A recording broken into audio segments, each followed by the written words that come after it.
Sanam Aloha. So today I want to talk about we're in the full moon right now. It's May 12th, 1616 here. So we're still in the full moon energy, but I wanted to talk about what's happening on May 17th. On May 17th. And that is on Saturday.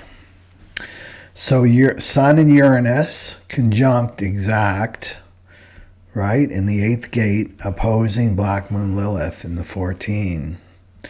So we'll go over the human design codes, talk about disrupting false contracts, reclaiming your freedom, turtle medicine, and then the Phoenix fractal reading, and then the twin flame messages, and then the human design type messages, which I'll be using new cards for this one. I'll be using subconscious cards here because we are in Black Moon Lilith and Scorpio, and the archetype of Scorpio is very psychological, so I'm going to be using some psychological cards and we'll see how that works just for fun.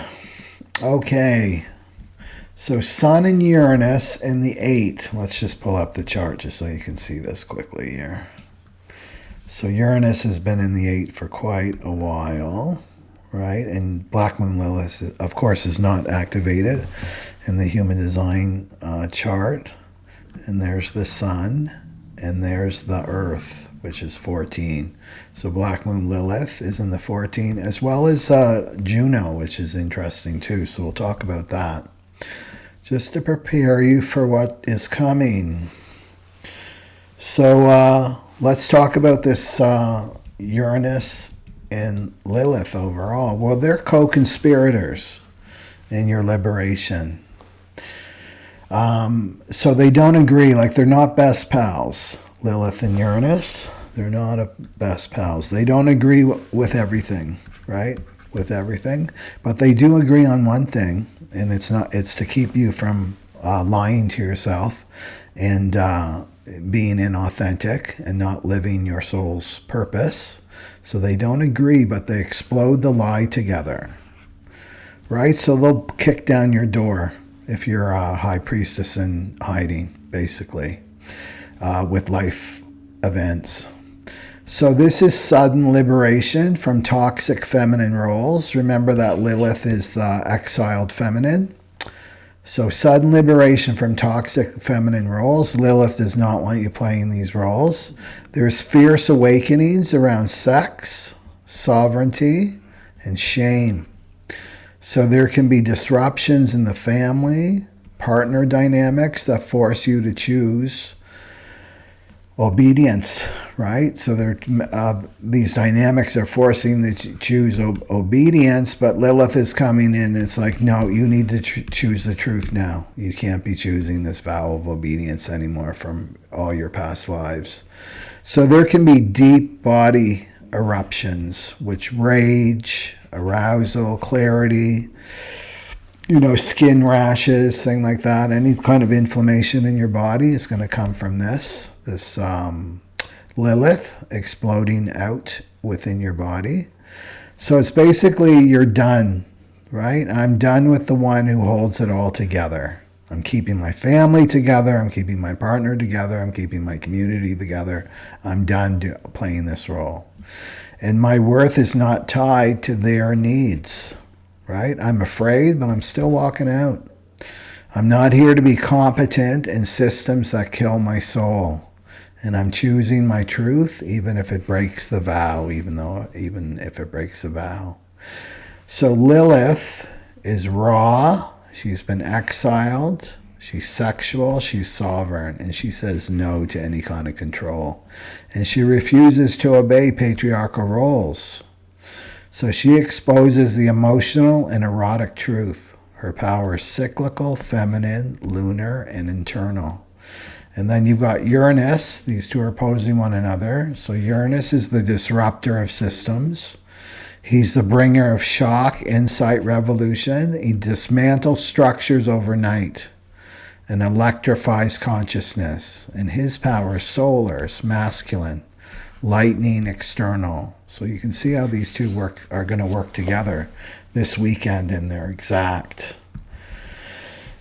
And what I find it really interesting, and I did not plan this at all, my intuition was like, this online retreat, Lilith Rising online retreat, has to happen May 16th to the 18th.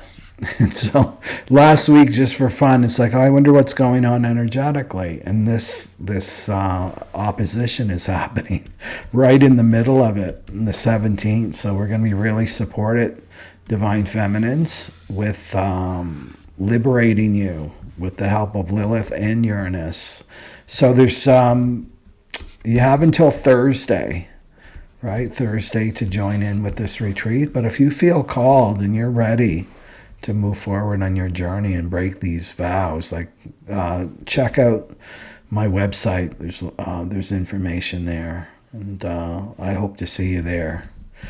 Okay, if we go back to Lilith and the Sun Uranus, then let's talk about this 14th gate, because it's being activated by the Earth, but Lilith and Juno, right? And Juno is about sacred contracts. So Lilith and Juno are breaking these sacred contracts with the help of Uranus. So the 14th gate right here is coming off the sacral here. And this is fear related to worthiness, right? Competence and material survival. It's very connected to material survival. So it's one of the karmically loaded gates when it comes to the feminine fear of being unsupported if she follows her own direction.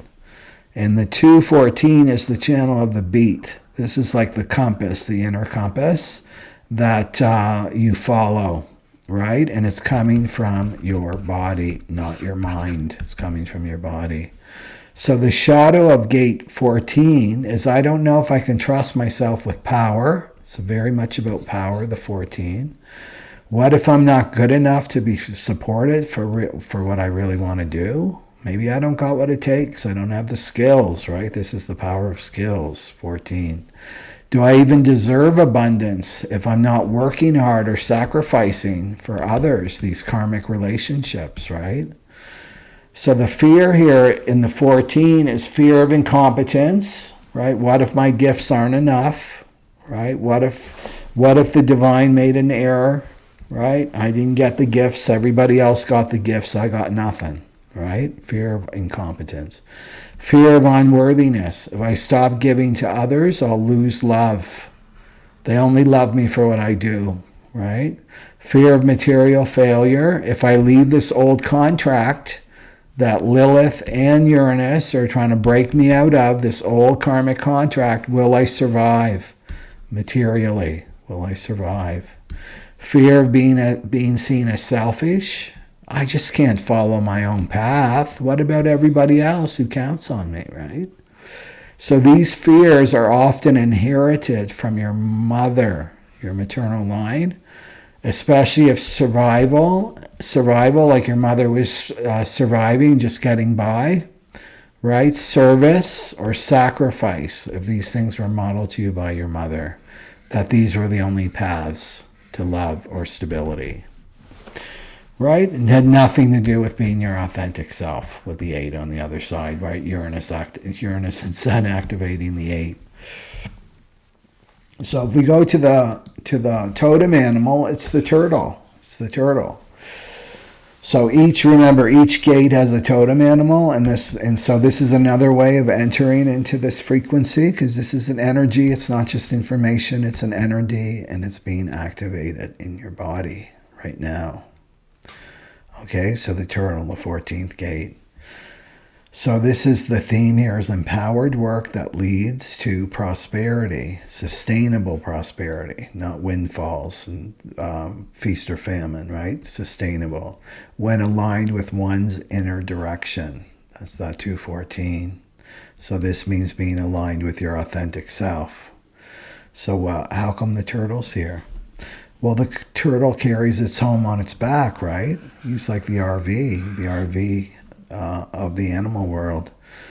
He carries his home on its back, symbolizing sovereignty and self-sufficiency.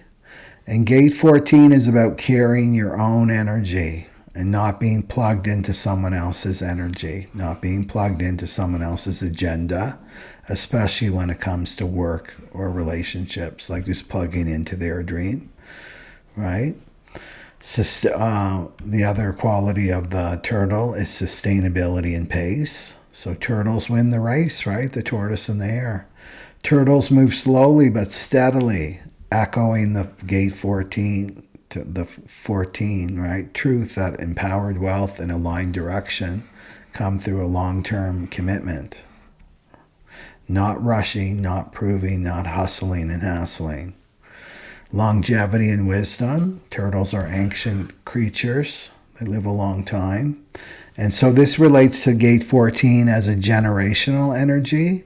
It carries ancestral codes and karmic work ethics.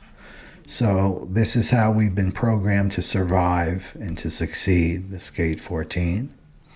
And then the protection of inner wealth, right? So the shell symbolizes a protection of sacred power. And gate 14, the energy there is potent. And when it's misused or leaked, like in false contracts that Uranus and Lilith want to break you out of, it leads to burnout.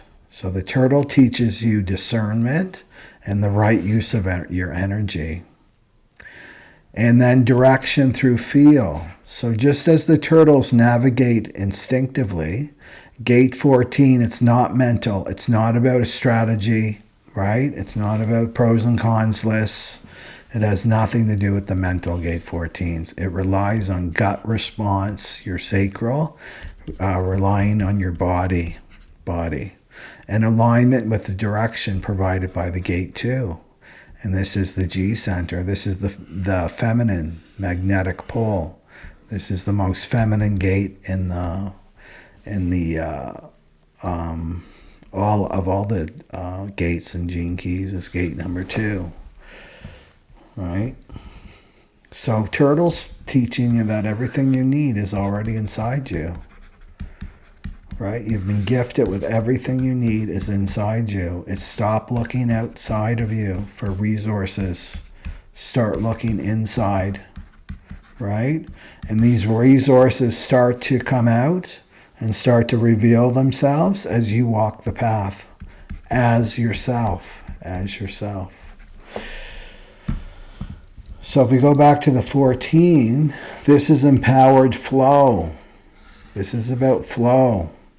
So this gate becomes a magnet for prosperity. This is a very material gate. It's said if you're born with the 14 that you're born with a silver spoon. But there's so many 14s out there that are not. They're living from poverty consciousness because they're afraid to be themselves. So they're a magnet for prosperity, not from pushing and hustling, but being aligned with your own inner compass. This is the gate 2. It becomes about sacred sovereignty, being the turtle who carries her gold within.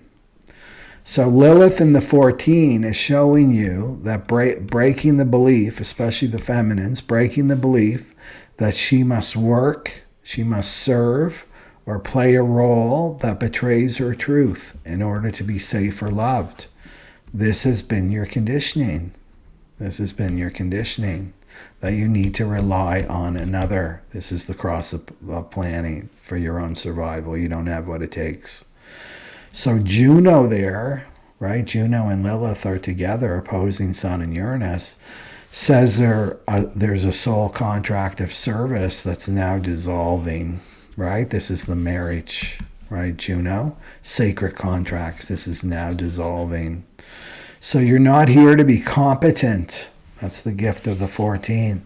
You're not here to be competent in a dying system, right?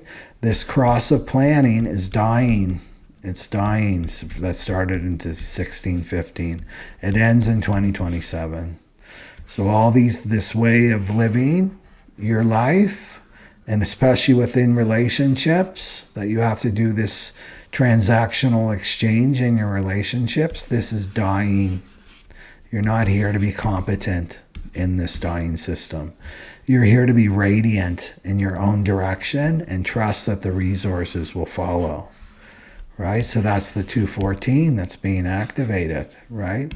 That's your power, right? That you follow your own direction. You follow your soul's guidance. You follow your heart and intuition. And then the resources follow you. So it's about getting in alignment.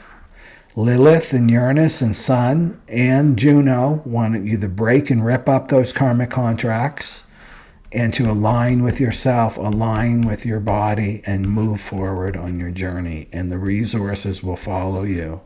Don't let this stop you from doing your soul purpose, right? You've got to transcend. You have to remember who you are. That's the only reason people don't move forward on their journey. They're forgetting who they are. You are a spiritual being that was never born and never died, and you're here having human experiences. You're not thrown down on this planet to survive and compete and hustle and hassle for a few crumbs. That's not what your purpose is. So it's time to remember, Divine Feminines, who you are, and start to wake up. And act from that place of remembrance, right? And this is the journey. Trust and faith. And no one can do it for you. You're the one that has to step forward in faith and trust in the divine. And that's what's real. Not all these material resources and trinkets and things like that. That's not real, right? By real, I mean that which never comes and goes. It's always there. And that's your infinite self, right? What comes and goes are all the house and the money and the food and the cars and all those other things. They come and go, right? So this is about you remembering the 14. Okay, and there's a portal that's opening for you. You're so being supported now to walk through this gate. And finally, after millions of lifetimes, you're going to be liberated. Finally, you have this chance and this opportunity. So don't blow it, right? Don't blow it. Because the your ancestors are behind you. They want you to do this. They want you to liberate, because you liberate your whole ancestral line. Everyone benefits by you liberating yourself and doing this work. You hiding as the High Priestess, nobody benefits from that, right?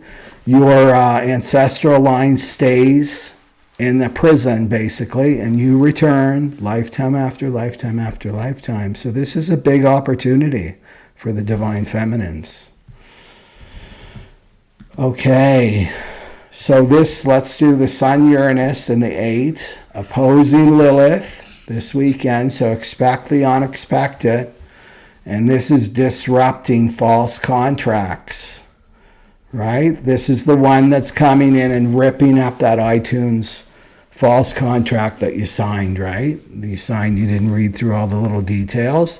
Lilith and Uranus are like, forget it, we're ripping this up. This is not serving you anymore. And it's about reclaiming your freedom, right? So how this can play out is you're going to realize this isn't love. This relationship that I'm in right now with this karmic partner, this is not love, it's duty, it's obligation, right? I can't be the only one doing the work in this relationship.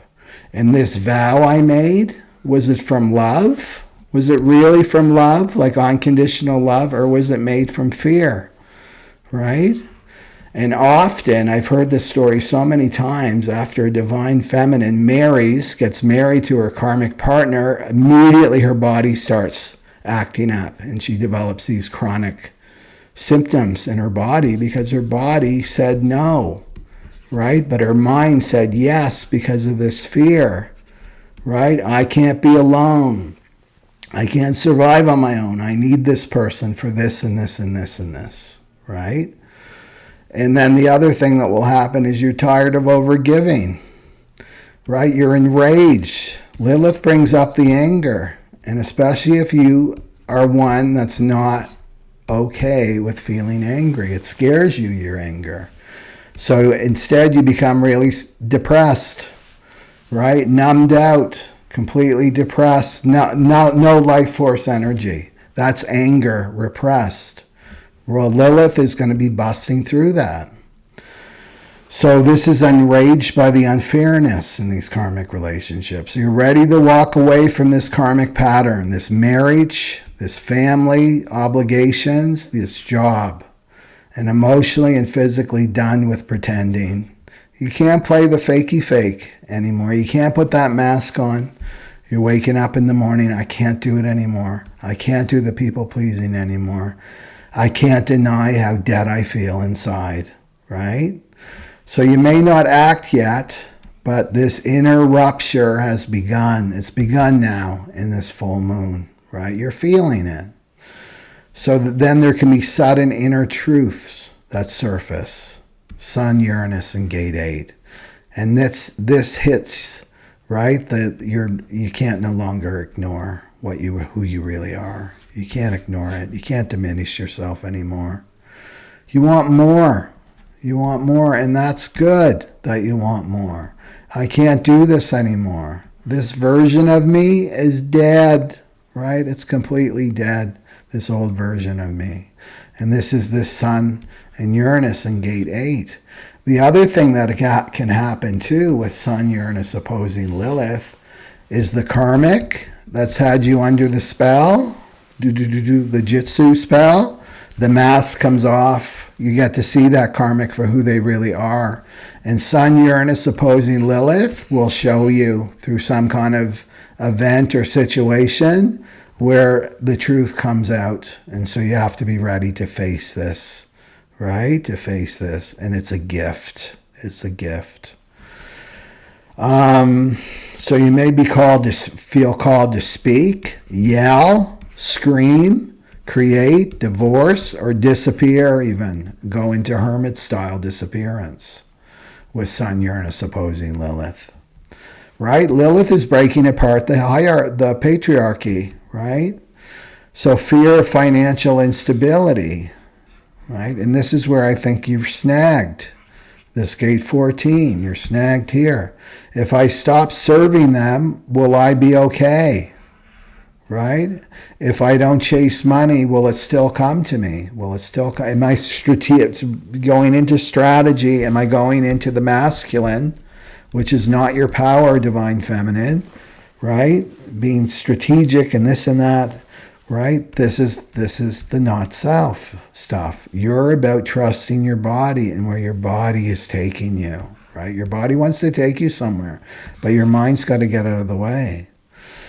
And this is deep worry about survival if you leave the relationship or job. So that will be coming up for you. And like I said, right, the Lilith Rising online retreat, we're going to be doing deep trauma release work in the body, Kundalini yoga and meditation, lots of teachings. We'll go into your chart. Anyway, check out my website to learn more about this, Divine Feminine. Okay, so I want to start off with some cards. So this is a little bit short because I'm working on the retreat, getting the retreat together because it starts on Friday. And it's coming together really well. I'm excited about it because it's new energy for me too, right? Because I talk about Uranus Sun. I'm an 8. My Sun is 8. Right? And this is right on my natal Sun, opposing Lilith in my 4th house, and it's in my 10th house. So I'm really feeling this energy right now, right? To just bust out, basically. Okay, so we want to start with this, the Fractal. Okay, so here are the cards for the Fractal here. So what false contract is surfacing for the Fractal line? And you've got the Emperor reversed. So the contract that's surfacing is control, right? The Emperor upright is the divine masculine. The Emperor reversed is a control freak. This is the false masculine. So this is the contract with control. Your vow to obey, right? These vows go deep because you may think, no, I'm totally right. I'm a modern woman. I don't obey anybody. But if you look deep down, you do. You do. You have this vow of obedience. So this is the invisible deal that was made with patriarchal structures, whether through your father, a boss, a partner, a teacher, or your own inner tyrant. So this is the agreement to shrink. That means that means you're obeying a patriarchal structure. If you're making yourself small, you're not speaking your mind, right? You're putting everybody else on a pedestal, making their voice more important than yours, then you've made a deal with the patriarchal structure, right? You're obeying it. You're playing your role. Why? For survival. Because that's what your mother did. That's what your grandmother did, your great-grandmother. So this is about playing this role to stay safe. And so it's time to drop the illusion that this order, this role that I'm in, this box that I'm in, this mask that I'm wearing is an illusion, right? It's not love. You playing this role is not love. Doesn't mean you love the other person. Doesn't even mean you love yourself, right? It's an illusion. This is the cross of planning illusion. So how is this showing up in your body, or right, your physical body, your emotional body? This is numbness. You're numb, right? You're numb, you're in a fog. You might be depressed because it's judgment reversed. So you know, Divine Feminine, you know that a resurrection is needed, right? You know that you don't feel alive right now. So you may be resisting the call. Judgment is the call, and the call is to your soul purpose.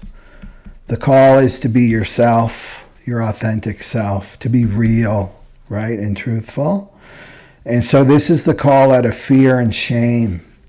So this is body level suppression. This is the throat that won't speak, right? A body that holds grief that won't release it. The old self is dying, but you haven't stepped out of the grave yet, right? You're still in the grave. You got to step out of the grave. This old self, this old you is dead. And so you're hesitating at the edge of liberation. And look what truth is trying to emerge. Look at that. That's the DM. That's not the DM. That's like the false masculine, but the Empress is the Divine Feminine, and she's upright. And with the Wheel of Fortune. So all of these are major arcana, these four right up here. So this is big energy. And so what's this truth? It's saying that you are the portal, right? Stop waiting for someone to come and save you, right? You are the portal. The Empress is the portal. That's you. So your power creates the shift. This is the moment you realize I'm the portal, right? My power is what creates the shift. And then your body is abundance, that 14, right? It's your body is abundance. You don't know what you've got. You've been taught to hate your body, but your body is your abundance. So this is on the axis of destiny, right? And not just waiting. You're not waiting, right? Here. So this is about you not waiting for someone to save you, not waiting for somebody to choose you, not waiting for that karmic to finally change and come and choose you and love you. This is when you choose yourself, right? You put yourself first. You choose you. And then this wheel turns, right? So you've got to face all that conditioning. It's selfish for me to walk away. It's selfish for me to be thinking about myself. There's so many people that rely on me, rely on my energy, rely on me being a martyr and playing this false role. So as soon as you choose you, Divine Feminine, this wheel starts to turn, right? And this is good, right? Good news. This is good fortune, right? So what must be surrendered for you to fully liberate? And this is the 9 of Swords reversed. And this is the inner torment. This is the up at 3:30 a.m. card, right? Worrying about money and how will I survive and how can I fix this, right? So that this is the belief it's all my fault. I should have known better, right? I stayed too long. maybe in this karmic relationship. So the card reverse says the pain is real, right? But the punishment must end. It's time to put the cat of nine tails away, right? Whipping yourself. Put that away, right? That punishment must end. And then just facing the truth. And it's time to get empowered, right? That 214, that's an individual channel. That's empowerment. So this is you letting go of guilt, letting go of shame, and then letting go of obsessive self-doubt, right? Is how you're going to break the vow cleanly, right? And who is that, right? Who is that voice in your head with all this out? You can't do it. You're not good enough. What is it? It's your ego. It's not you. And we all have to face this ego. That's what the dark night of the soul is about. You got to face your ego, right? And move forward anyway. It's not real. The voice in your head, that ego is not real. So letting go of guilt, shame, and obsessive self-doubt is how you break the vow, the spiritual vow, cleanly. And what gift is revealed once the vow is broken? Is the Nine of Swords there again? No, look, it's the Ace of Cups is there. So this is overflow, right? This is love, and it's an ace, and it's the start of love, right? This is a new beginning in real love, right? This is all fake love here. It's all conditional. It's not real. It's karmic. So a new beginning in love, a new beginning in self-worth, a new beginning in even self-love, because it's an ace, right? So this unbinds you from the control and the guilt, and your true heart returns, right? You get the paddles on your heart, right? When you break this vow, you get out of the fogginess and the apathy and the depression, right? And your heart comes alive again. So, but not to serve. You don't use that love to serve, right? And to martyr yourself. You're going to feel it, right? You've got to feel it and receive and pour from that fullness. That's how you truly give. You don't give from scarcity. You can't give from scarcity. That's why your body is in so much pain and you're having so much problems. Because you don't love yourself, so your cup isn't full, and you're trying to give from an empty cup. Of course, something's got to pay the price, and it's going to be your body. So this is you becoming whole again, right? Whole again. So this false vow that you're letting go of, Divine Feminine, was of obedience, right? You're not obeying this old dying system, and that includes your karmic relationships and attachments. That's family, your partner, your community, wherever you're playing that, whatever's draining you. And the truth is sovereignty. It's becoming whole unto yourself, but the cost here has been your body. That's who paid the price, was your body. And the gift now is your heart. So it's time to move forward, right? And Lilith is there to help you. Okay, so that's the fractal. And then let's go for the twin flames. Where are the twin flames here?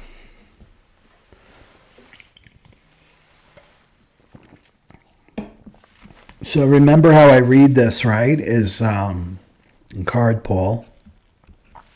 And remember, I set a prayer and an intention, what my fractal needs to hear at this time, and then the cards just jump.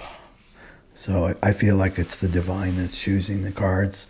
So we're going to look at the false twin first, and this is your karmic relationship, and you believe is your soulmate, your twin flame, who is really just a karmic. And then we'll do the true twin flame using these cards. Okay? Okay. So what false vow was made with the false twin? And this is the Two of Swords reverse. So this vow that you've made to your false twin, it was made in confusion, right? It wasn't made in love. And this is what happens too with this Two of Swords reversed, is the karmic has you off balance, and that's the power, right? And for the divine feminine, it means to be in the head, the Two of Swords, right? Back and forth, back and forth. And then the karmic can manipulate you. You're not centered in your body. So it wasn't made in love, it was made in confusion. And you ignored, divine feminine, you ignored the deeper knowing. You bypassed your intuition, right, to maintain peace, right? You talked yourself out of your intuition with this false twin. So this bond was made and forged in trauma, right? So you both had similar wounds, similar childhood wounds or whatever, right? So it was made in trauma. Silence and indecision, right? And so this thing was like, if I don't choose, right, with the Two of Swords, if I don't choose, maybe I won't lose, but not choosing it is its own form of bondage. So here you have somebody choosing you, the false karmic, choosing you, like, yeah, I'm really into you, blah, blah, blah, blah, blah, but you didn't really make a real choice. You were kind of like back and forth. You didn't really listen to your intuition. You didn't check your intuition. Do I really want this? Right? So you didn't choose. He chose you. Right? And this, by doing that, by like, okay, I'm not choosing, I'm just going to go along with this, that in itself is making a choice. Right? So this was a form of bondage. This twin flame, false twin flame connection. So how has this affected your body or your intuition? And this is the High Priestess reversed. Well, you lost trust in yourself. This contract shut down your inner voice. This false twin contract shut down your own inner voice.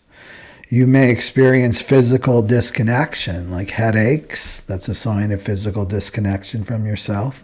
Fatigue, womb pain, and emotional shutdown. Your priestess wisdom was devalued by the karmic, right? He didn't value your intuition. He didn't value your deeper knowing as a divine feminine. He may even have dismissed you, dismissed your intuitive knowingness. He may even have mocked it, made fun of it, right? So this has been the consequences of this contract with the false twin.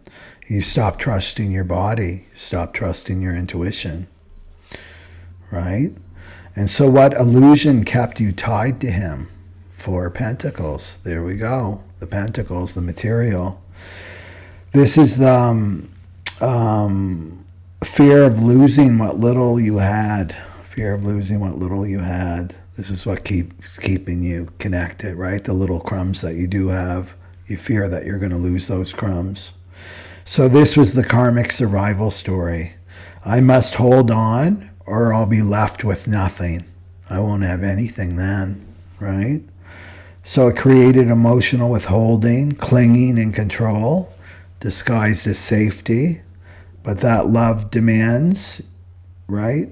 But love that demands you to be a certain way, to play a certain role, right? The controlling, the clinging, the withholding love from you. That contract isn't love. It's not love, right? So this is what kept you tied to him. And then what must be released to dissolve this karmic bond? My sense is, divine feminines, you know now who's the karmic, who's the false twin, who's the true twin, right? This is the future that you fantasized, the Three of Wands reversed. And so this was the signs and the synchronicities, right? The timeline that you tried to force, right? You tried to force this. This must die, right? The Three of Wands reversed. You've got to let go of this future dream or delusion that you're in of this twin. This false twin was never meant to walk into the future with you. And so you have to grieve the dream, right? This is what's keeping you attached, is this dream that things are going to get different, they're going to change, right? The dream. and this will free you to your true path. So what is gained by breaking this vow? By breaking this vow, and look, you've got the Chariot, major arcana, the Chariot. So this is you move forward. You get on that Chariot and you start moving forward in your life. And once unbound, because you're bound right now to this karmic, right? You step into sovereign motion, and your body starts to realign, right? Your willpower, your personal willpower starts to align with divine will. So you're no longer driven by fear. Right here with the false twin, you're driven by fear, right? Why you're still with this karmic. And this is you're driven by purpose, by your higher purpose. And this is the sacred departure. And your momentum, your mojo starts to return, right? You start to feel passionate again about your life, right? So this is like, I don't belong to you. I don't belong to this karmic. I belong to my own path. That's what I belong to, my own soul purpose path. That's what I belong to, not this person, this false loyalty. Okay? So that's the false twin. And then let's go to the true twin.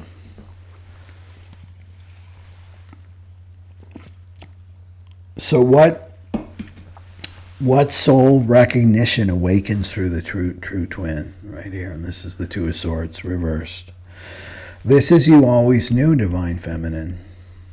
You always knew that this was your twin flame, but it was buried. Even if you buried it, actually, if you buried it under fear or distraction, your body knew, right? And this is the thing with twin flame recognition. Your body knows. Your body responds to your true twin because your body remembers your twin from past lives. So the connection cuts through, right? The connection cuts through indecision, not forcing a choice, but revealing the truth beneath the split. So this isn't about choosing your twin. It's not about choosing him, your twin. This is about choosing you. The Two of Swords. This is the truth. It's about choosing you, and your twin is the reflection. Your twin reflects you back, but you're choosing you. That's what it's really about. Right? So this is what wants to awaken in you. That I'm not choosing my twin, I'm choosing me. In the reflection, my twin is my mirror. So how is the body guiding you towards sacred union? How's your body guiding you? Because that's what you trust, is your body. Well, High Priestess reversed is like your body is remembering. It's getting stronger. Your body remembers your twin. Right? So this union unblocks the frozen, your frozen feminine, your frozen femininity, right? Old trauma starts to surface for you, but so does ancient wisdom. So you may have had that experience when you connected to your twin, right? All this body pain started coming up, but it's being released. Why it's coming up is to be released. So that ancient wisdom, the codes are all in your body, Divine Feminine. So the ancient wisdom comes with it. It's buried underneath all that pain from your past lives. So this may feel disorienting at first, right? But you're relearning how to trust the signals that come from your body and your gut and your breath. You're learning to trust your body, right? So this is, I thought I lost my intuition. Divine Feminine, maybe you said, oh, I don't feel connected anymore. My intuition's lost. Well, you were just afraid to believe it. You were afraid to believe it as true. So what divine truth is remembered in your twin's presence, in his presence? And this is the Four of Pentacles, and this is containment, and that's what the Divine Masculine provides, right? He's the mountain. He's the mountain and you're the ocean, right? He's the mountain, you're the ocean, and this is not control. It's a containment of the Divine Feminine. It's not restriction. It's holding. So you're learning to hold, to you're learning to hold your energy with clarity, right? Not as a defense. Not as a defense. You're holding your energy as clarity, your divine feminine energy.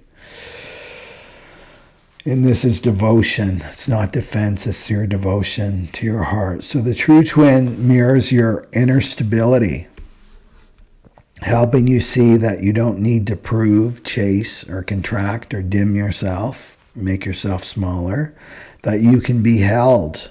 The divine masculine, you're realizing the divine masculine can hold you without controlling you or trying to possess you, right? That it's a holding. So you're learning to trust that. And that's when your body starts to relax, right? And starts to open and to trust in the presence of your divine masculine. So what fear or wound must be surrendered for union? And you've got the Three of Wands reversed. And this is about letting go of the how. How's this going to work? When will it work?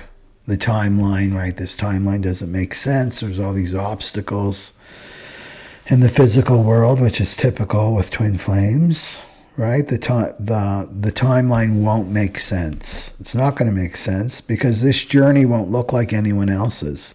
There's no role models for a twin flame. Even if you're looking to other twin flame connections, they still too are not your role model because it's unique to you and your twin.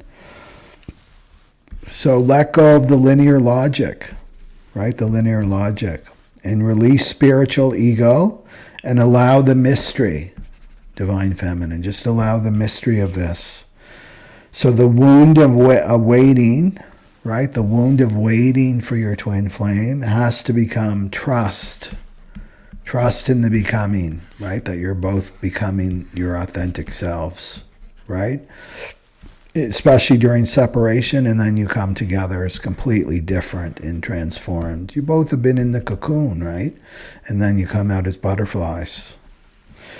And so what is the gift of you choosing the true twin path, the true twin flame path? And remember, this is a spiritual path. And this is going to become more and more and more prevalent, this twin flame spiritual path. It's like the grace of God, right? The grace of God was you would go, you would raise your family, be a householder, and then you would be called to the monastery, the temple, the mystery school, and you would go off, right? And we can't do that anymore. So the grace of God, the divine, is, well, how do we get their attention? Well, relationships will get their attention, and that's the twin flames. So the gift of choosing the true twin flame path is co-created momentum. So this is where you step into purpose. You step into purpose, your soul purpose, but not as one. Like the gift is like, oh, I have to do the soul purpose on my own. No, you come as two. Your twin flame and you have a soul purpose together to uplift humanity in whatever way that's designed for you, right? So this is the sacred yoke. This is the shared path. The divine masculine and the divine feminine, they drive forward in tandem. So not one is in control, not one is, it's equal, right? It has to be equal for a union to happen. So they work in tandem together. So the true twin doesn't delay your mission. The false twin completely throws a snag in your soul purpose. You're totally off track with the false twin.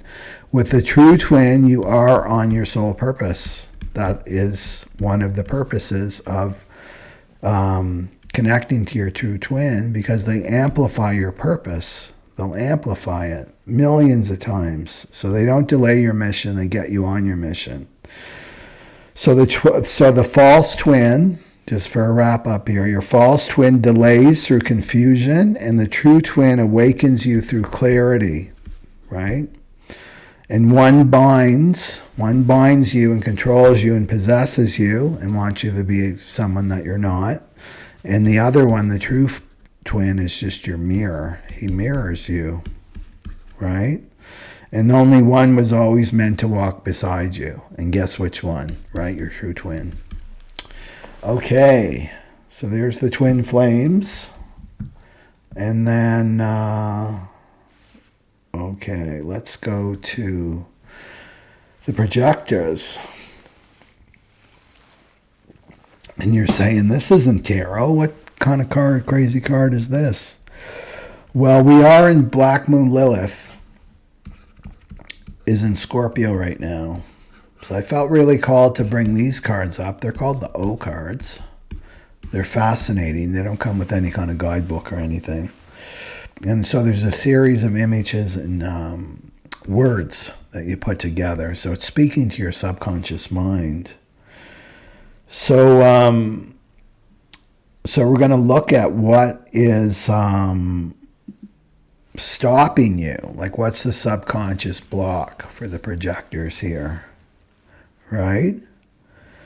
So this is so the 14th gate, right? Because we're talking about Lilith is in the 14th gate.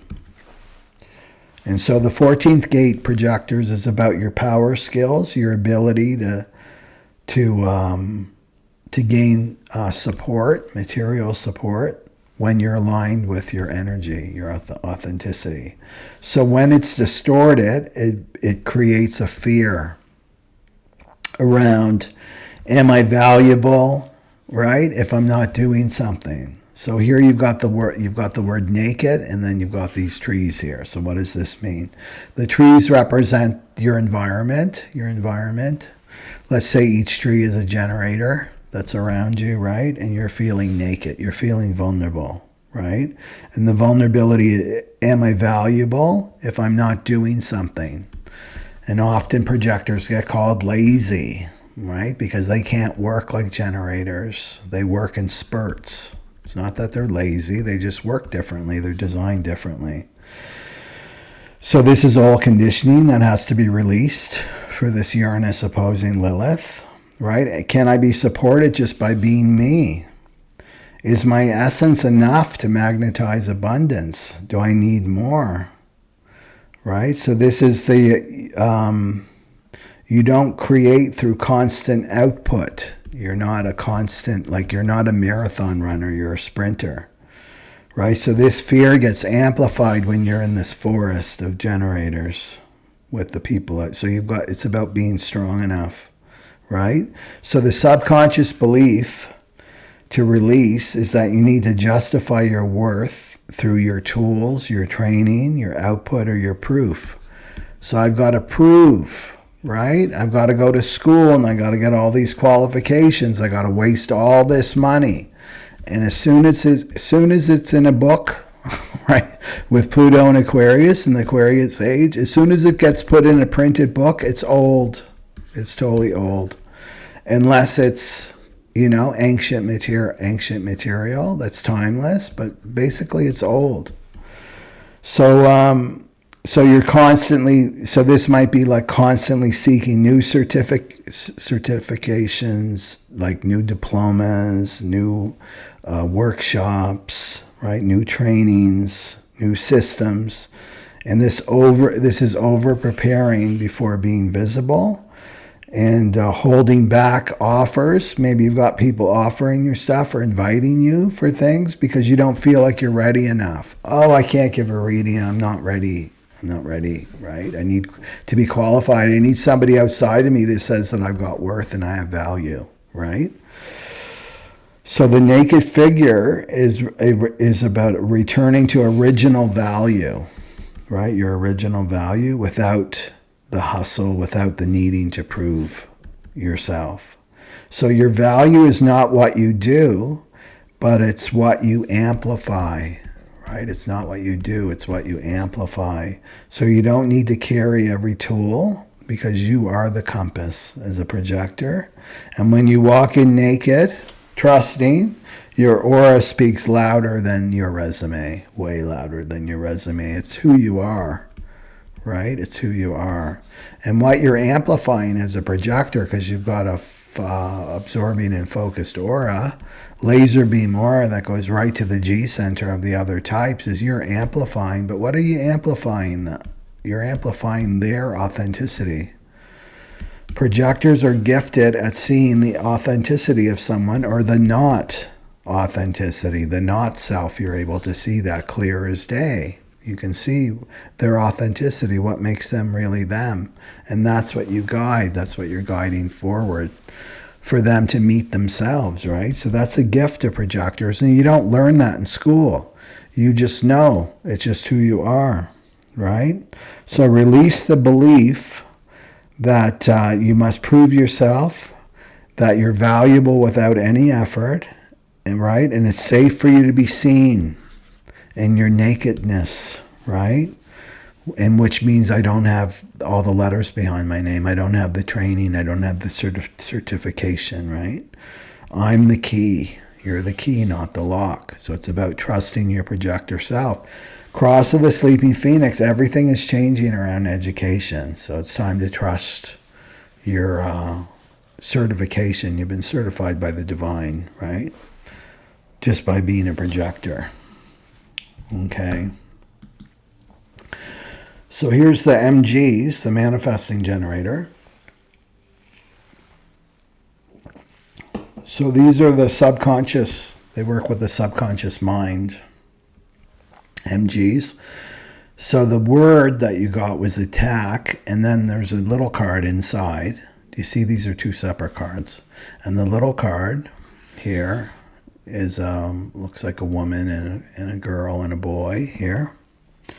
So what is this saying about your subconscious beliefs here? Your subconscious belief here, MG, is if I shine,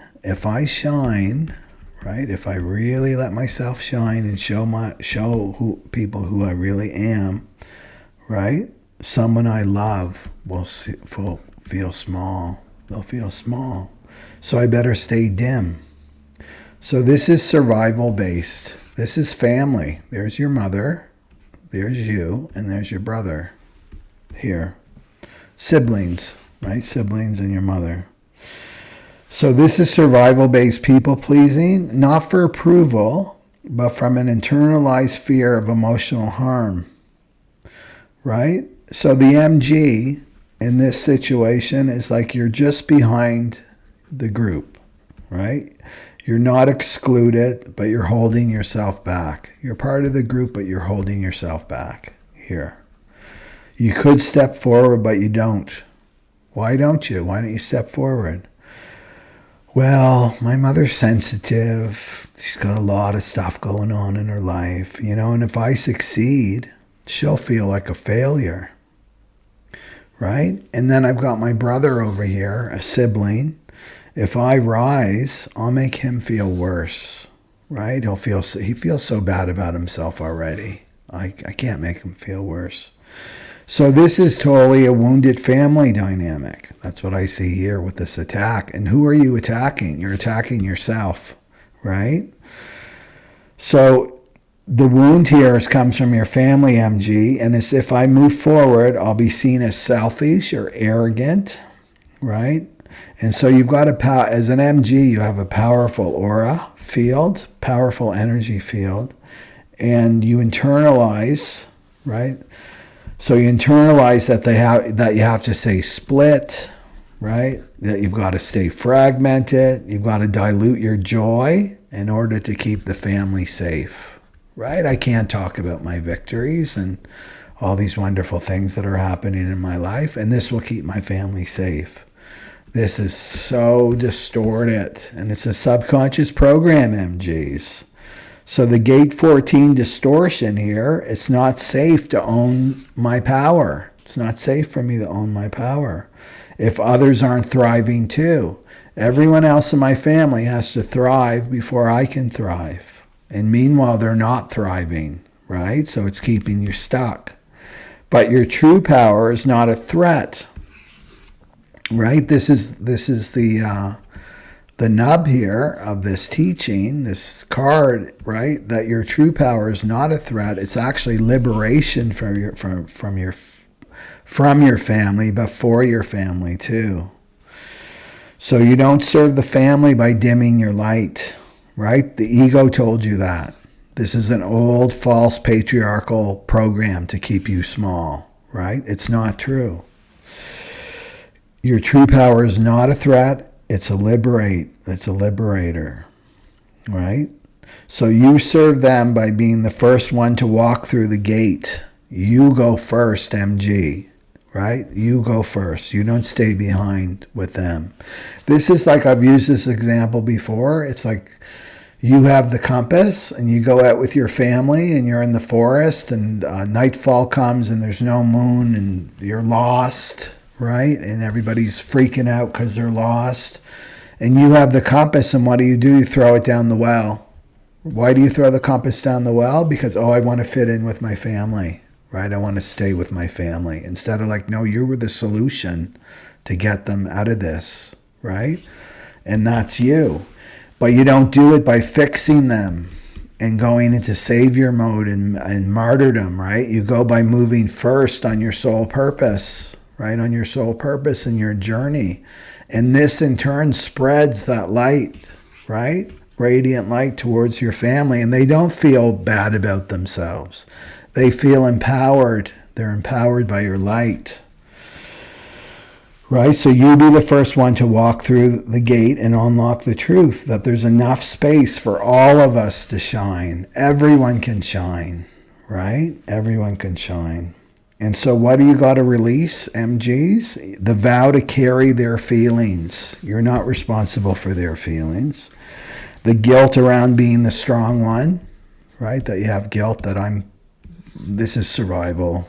This is like a survival guilt, right? It's like I survived. I'm thriving in my life compared to my family, right? So I have guilt about being the strong one. And the loyal to your ancestral struggle. This is a loyalty.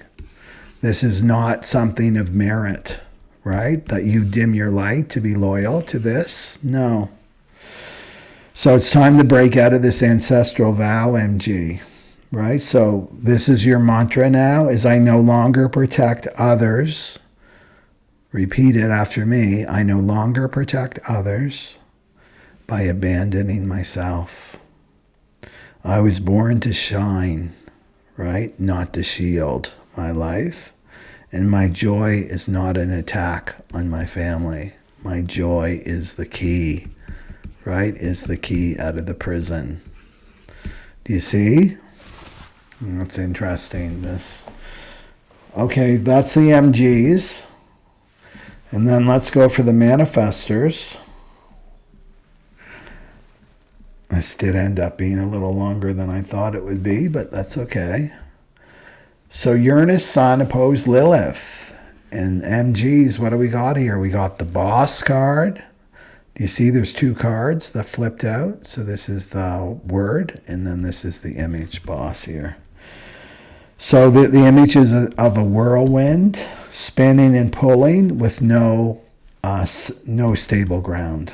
That's what I see. So the subconscious wound here is the pressure to control what can't be controlled, especially yourself. You can't control yourself. So this is about being in charge, but in an unhealthy way. It's not healthy at all. So you've internalized the fear that if you don't keep it all together, the whole field will start to spiral. Because it always has. If I'm not in control and keeping things together, then it's total chaos, right?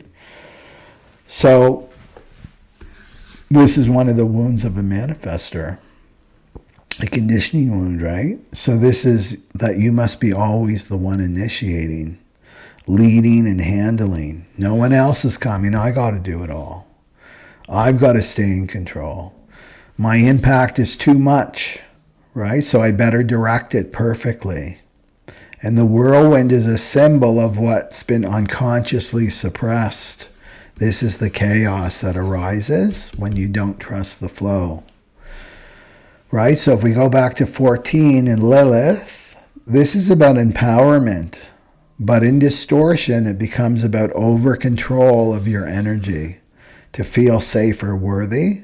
So this can show up as bossing yourself around, right?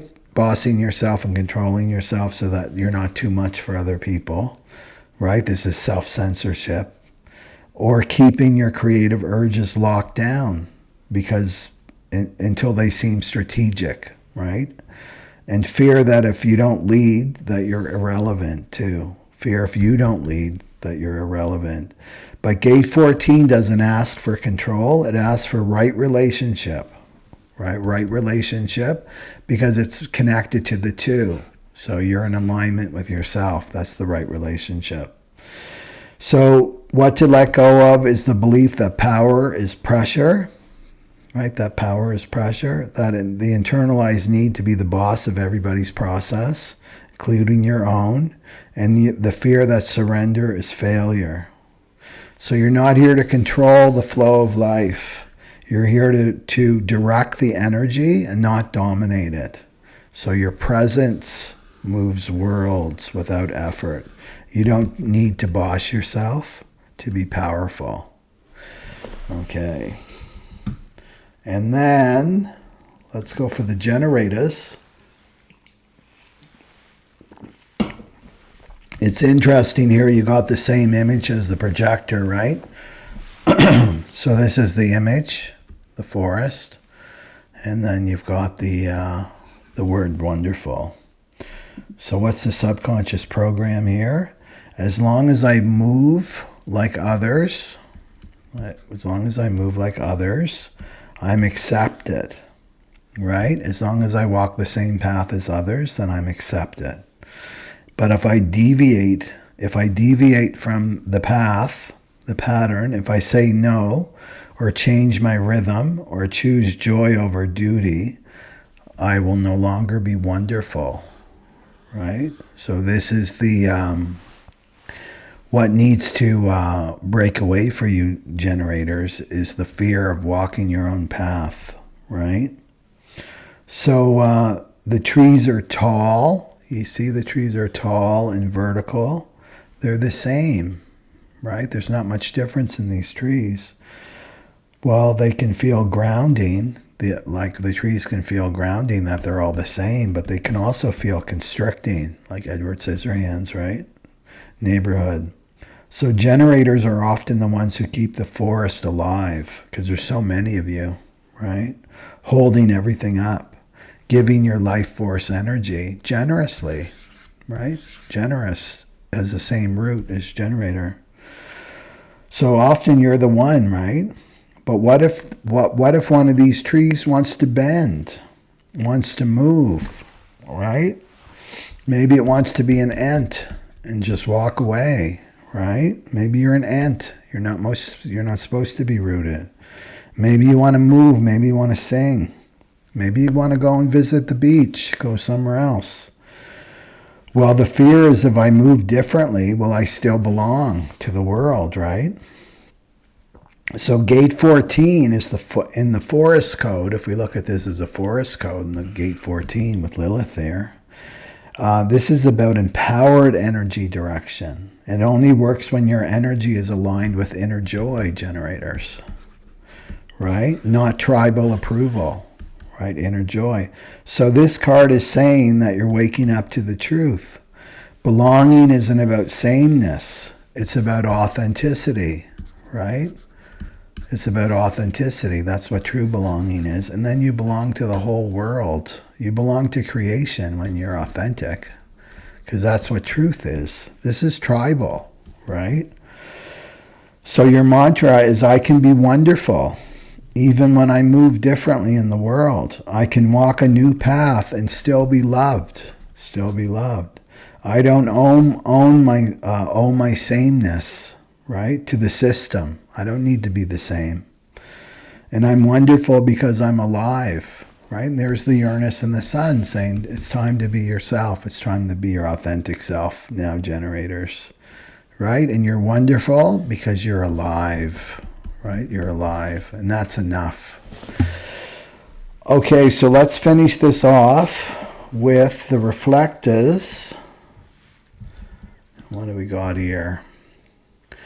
So the reflectors, we got the word firm, and then the image in the card that flipped out, it's a staircase leading up to a door, and it's light light is shining through this door. Okay.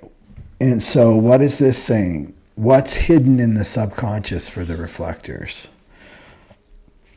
Well, if I stay soft, because the word's firm, if I stay soft, I won't make it.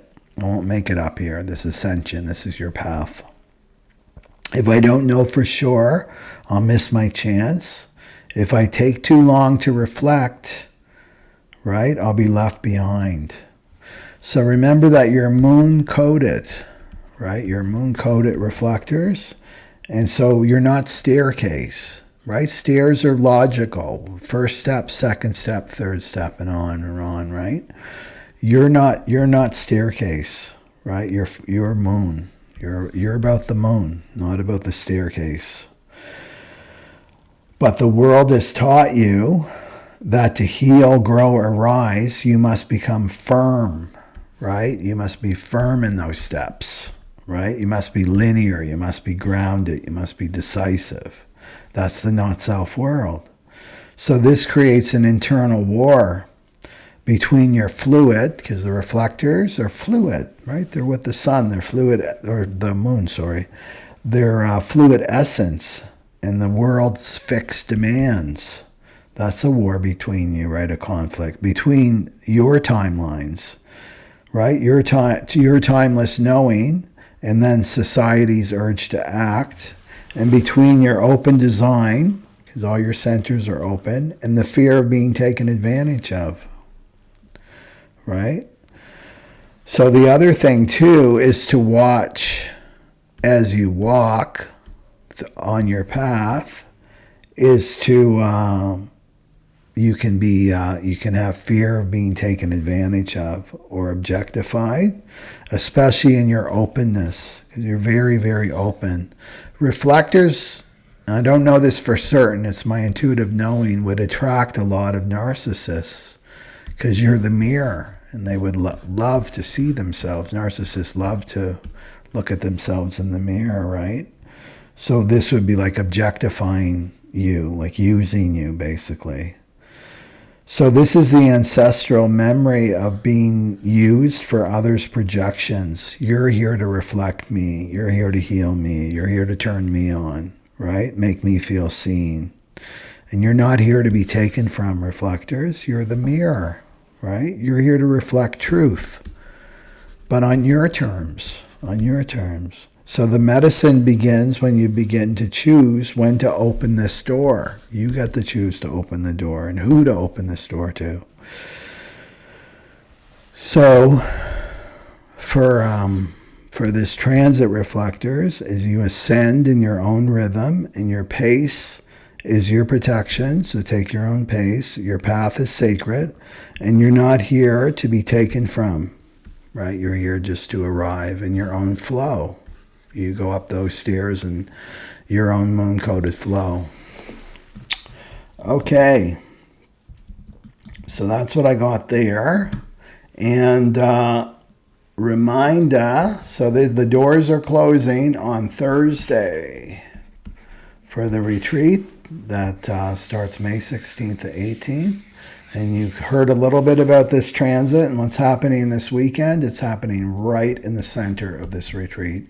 So the energies are supporting the divine feminines to liberate themselves this weekend through not just information and transmission, but actually doing the tools, using the tools. Okay? Link is below to learn more. Okay, and I'll probably see you on Friday, but it's going to be really short because the opening circle is on Friday and then full-on retreat energy. Okay, so happy full moon, and I will talk to you soon. Okay, Sat Nam Aloha, everybody.